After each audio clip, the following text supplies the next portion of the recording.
大家好，我是大熊。2012年12月29日晚上7點，美國密西根州哈特鎮一通報警電話打破了夜晚的平靜。打電話的人是當地鎮議員蒂姆，他告訴接警員，妻子莉安被發現浸在自家的浴缸裡，已經沒有了呼吸。急救人員和警方很快趕到現場，推開浴室的門，空氣中彌漫着酒精的味道，酒瓶散落在地上，莉安仰面躺在水中。蒂姆給出的解釋聽起來合情合理。他說莉安最近狀態很差，兩人的婚姻也出現了問題。他可能是在醉酒後不慎滑入水中，也可能是承受不住打擊，主動結束了生命。這種說法很快被警方接受，他們只拍下了少量現場照片，沒有進行深入勘查，蒂姆也沒有被帶走接受正式詢問。醫療檢查人員出具了意外死亡報告，莉安的遺體隨後被迅速安排火化。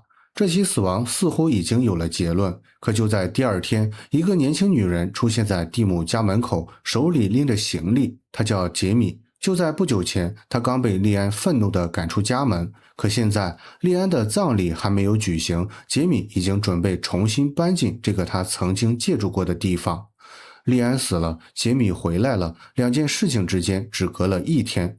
如果這是一場意外，傑米的行為未免太過詭異，但如果這是一場謀殺，真正的兇手會是誰？是眼前這個看起來軟弱無助的年輕女孩，還是那個擁有體面身份，在報警電話裡冷靜得像個旁觀者的鎮議員丈夫？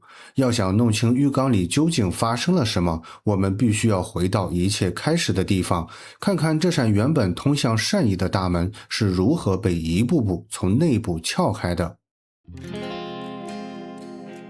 哈特鎮位於密西根州，是一座典型的美國中西部小鎮，全鎮只有2000多人，街坊鄰居彼此知根知底，教會、家庭和地方政治緊密交織。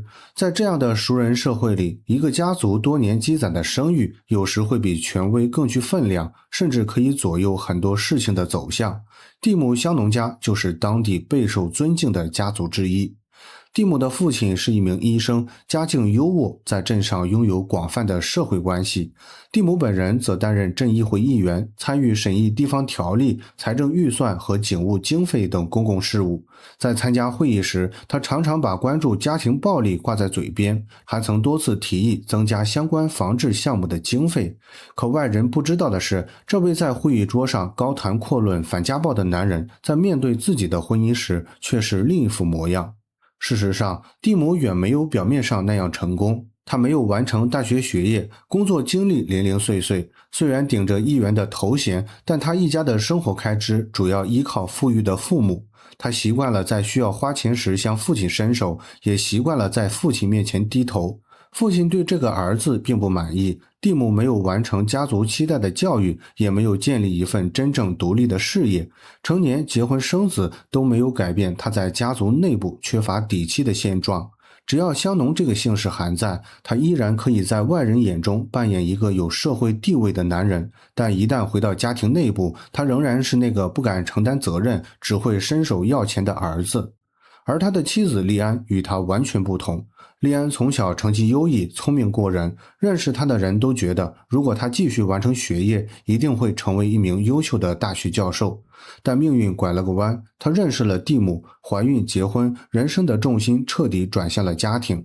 莉安的成長環境塑造了她的性格，她從小在一個虔誠的宗教家庭中長大，父母長期接納需要幫助的孩子，家裡還有幾名後來被正式收養的成員。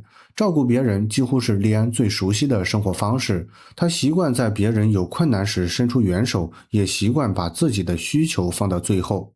結婚後，她把大量時間投入孩子和家務，維持婚姻，認真參加教會活動。在外人看來，她溫和可靠，對別人幾乎沒有防備。但她沒有想到，自己釋放的善意有時不會換來感激，只會降低別人進入她生活的門檻。這扇門在一次教會活動中被推開了。某天，牧師向會眾介紹了一名叫傑米的年輕女孩。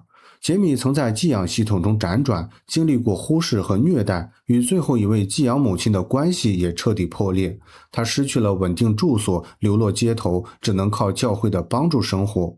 莉安聽完後決定讓傑米住進自己家中。在他眼裡，傑米雖然已經成年，卻仍像個沒有得到妥善照顧的孩子。他把過去照顧寄養兒童的經驗延續到了傑米身上，但接納一個兒童和接納一個成年女性終究是完全不同的兩碼事。兒童需要監管，成年人卻擁有自己的慾望、心機和複雜的人際關係。傑米搬進香農家那天看起來非常瘦，行李少得可憐，身上的衣服大多來自捐贈。莉安帶他看了房間，又打開自己的衣櫃，把穿過的舊衣服送給他。舊衣服是這起案件中一個很小卻極其刺眼的細節。最初他們只代表幫助，莉安擁有的多一些，便分出一些給生活困難的傑米。但後來傑米穿着莉安的衣服，住在莉安的家裡，照顧莉安的孩子，甚至頻繁出入莉安丈夫工作的地方。從衣服到住所再到家庭身份，傑米的領地開始悄然擴張。他最初只是被允許暫住，後來他把這裡當成了自己家。最初他只是幫忙照顧孩子，後來他覺得自己也可以成為孩子們的母親。他最初管蒂姆叫爸爸，可到了最後，他卻想以另一種身份留在這個男人身邊。這場從教會開始的善舉，就這樣沿着一條完全相反的道路，走向了背叛、爭奪和死亡。傑米在香農家的融入速度驚人，他會幫忙做家務，會陪伴孩子，還會主動給蒂姆送午餐。他在這個家中越來越自然，莉安對他的信任也越來越深。為了給傑米一個真正的家，莉安甚至諮詢了律師，準備通過法律手續正式收養他。收養需要不少費用，但莉安依然認真考慮着如何完成這件事。他不希望自己成為又一個讓傑米失望的人。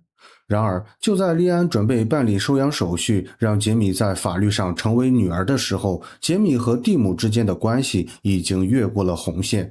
有一次，傑米去給蒂姆送午餐，聽他一本正經地介紹自己參與管理的公共事務。這些在小鎮上聽起來和權力有關的公共事務，讓傑米對蒂姆產生了強烈的崇拜。他甚至問蒂姆，他能不能管得了警察，將來有沒有可能競選總統。面對傑米崇拜的目光，蒂姆沒有打破這種幻象。在熟悉他的人眼中，他是一個依賴父母、事業平庸的失敗者，但在傑米眼裡，他卻成了掌握權力、能夠提供保護的超級英雄。這種強烈的反差，正是蒂姆深陷其中的原因。他享受傑米的仰望，因為這種仰望讓他暫時擺脫了在父親面前的挫敗感。年齡、經濟條件和家庭地位也讓蒂姆處在絕對強勢的一方。他是房子的男主人，是已婚男人，也是傑米口中的爸爸。他清楚傑米為什麼會住進這個家，也清楚妻子正在為收養傑米四處奔走，但他依然選擇把曖昧變成了婚外關係。這段關係不能簡單理解成一個年輕女人勾引了已婚男人，更像是兩個各有所圖的人在莉安毫無防備的信任裡，一步步跨過了本不該越過的界限。兩人很快開始秘密來往，在外人面前，他們仍然可以借助父女身份進行遮掩。傑米出現在蒂姆身邊，可以被解釋成家庭成員前來送東西；兩人在家中長時間獨處，也可以被解釋成共同照顧孩子。更諷刺的是，替他們提供這一切便利的人正是莉安。他讓傑米住下，讓他接觸孩子，允許他自由出入家庭生活的每一個角落。莉安交出的信任成了兩人偷情的完美掩護。在這個階段，他是最後一個知道真相的人。與此同時，小鎮的流言開始四起。哈特鎮太小，異常的親密很難長期不被察覺。有人看到傑米頻繁出現在蒂姆身邊，也有人覺得他們的相處根本不像父女。蒂姆的父親也注意到了這個問題。這段關係一旦公開，不僅意味着普通的婚外情，還會觸及收養倫理，徹底毀掉香農家族的聲譽。父親嚴厲警告蒂姆立刻停止，並以切斷經濟支持作為威脅。蒂姆沒有向莉安說明真正原因，莉安誤以為公婆只是反對他們收養傑米，他本來就厭倦了一家人的生活，長期受制於父母的錢，於是提出停止接受資助，自己去賺錢養家。他去了一家汽車旅館做夜班前台，這份工作後來成了整個故事中最尖銳的反差。莉安夜間外出是為了讓家庭獨立，也是為了繼續承擔收養傑米的費用。可他在旅館熬夜工作時，蒂姆和傑米卻留在家中，甚至趁着孩子睡覺後發生關係。妻子在外面辛苦填補經濟缺口，丈夫卻在家中利用她不在場的時間維持婚外情。到這裡，任何一種關於一時衝動的解釋都已經失效，這是一連串清醒而持續的背叛。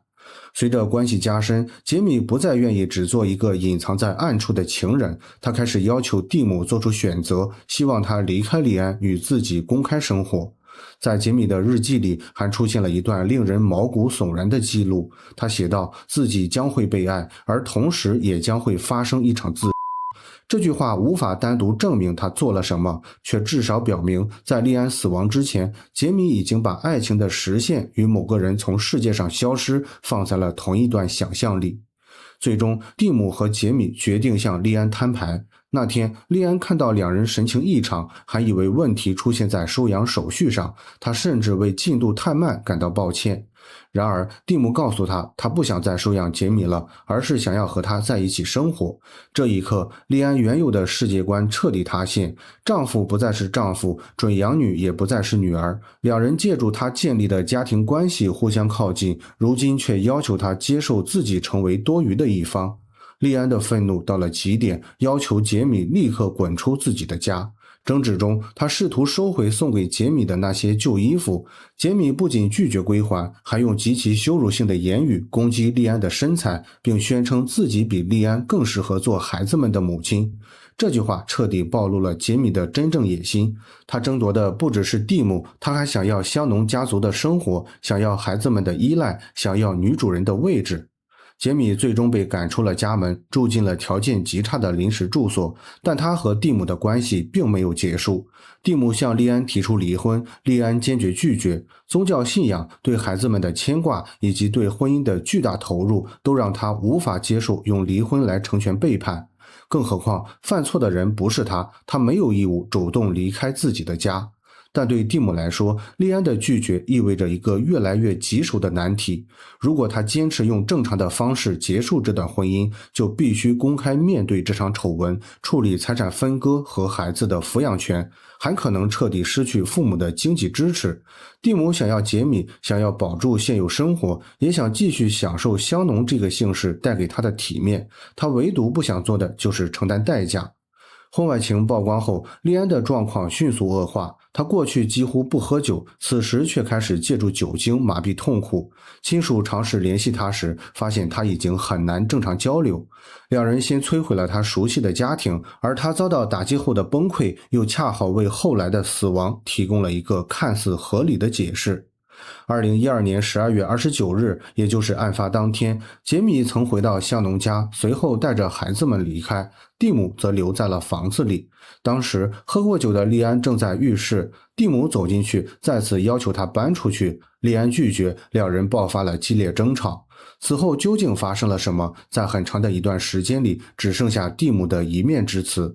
報警時，他把自己描述成一個回家後發現妻子溺水的無辜丈夫。他沒有提起爭吵，也沒有解釋自己為什麼會出現在浴室。當地警方看到酒瓶，又了解到莉安最近情緒低落，很快接受了醉酒意外或輕生的說法。蒂姆的解釋之所以聽起來可信，是因為裡面摻雜了真實的碎片。莉安確實喝了酒，也確實因為婚姻破裂陷入極度痛苦。只要把導致她崩潰的原因從故事裡刪掉，剩下的就只是一個情緒失控、醉倒在浴缸裡的可憐女人。可莉安的家人並不相信，在最初的調查中，蒂姆的社會身份起到了關鍵的保護作用。正義員和醫生兒子這些標籤在哈特鎮構成了一張無形的網，他不需要有人暗中下令停止調查，卻足以讓熟悉蒂姆的人更願意相信他只是一個突然失去妻子的傷心丈夫。現場勘查敷衍了事，只留下幾張照片。負責出警的警員甚至擔心繼續追問會讓蒂姆更加痛苦。這種放錯位置的同情保護了活人，卻讓死去的莉安失去了為自己說話的機會。更致命的是，蒂姆迅速安排了遗体火化，所有可能用于复查的法医证据都随着火焰永久消失。如果不是莉安的亲属死死咬住不放，这起死亡很可能就会被整理成一场符合所有人预期的意外。Tim had ordered the cremation, and it was immediately. There was no real time lapse. And the next thing I did is I phoned the police. Police had said we have no reason to suspect anything. 莉安的親屬多次聯繫警方，明確表示莉安絕不可能輕生。教會的牧師也認為死因疑點重重，寫信要求深入調查。面對越來越強烈的質疑，當地警方最終將案件移交給了縣警局。警探海斯蒂和施耐德接手案件時，能使用的材料已經少得可憐，除了幾張現場照片和一份簡單的死亡報告，幾乎沒有實質性的法醫證據。但是兩名警探還是抓住了幾個破綻。第一個破綻是911錄音，蒂姆報警時的語氣異常平靜，他的陳述條理清晰，幾乎沒有驚恐和慌亂。How warm or cold is she? Cold. Cold? What's the water temperature? Oh, I drained it. You drained it? The first thing I did. 第二個破綻是浴缸的物理條件，它不僅又小又淺，底部還存在傾斜。辦案警探認為，在這種環境下，一個成年人如果沒有受到外力，很難長時間把頭留在水中。第三個破綻是傑米的日記。傑米被莉安趕走後，曾在日記中記錄了一個所謂的搬家日，而這個日期正是莉安死亡的29號。單憑一本日記還不足以證明傑米參與了莉安的死亡，但他暴露了兩人對莉安退出這段關係的急迫期待，也讓這場所謂的意外顯得更加可疑。於是辦案警探決定分別傳喚傑米和蒂姆，他們必須要在兩人有機會統一說法之前找到真正的突破口。他們首先傳喚了傑米，在審訊室裡，傑米表現得異常強硬，他承認與蒂姆存在婚外情，也承認希望和他共同生活。當警探問他是否希望莉安從兩人之間消失時，傑米毫不掩蓋自己的厭惡，表示自己確實很討厭莉安，但堅決否認參與殺人。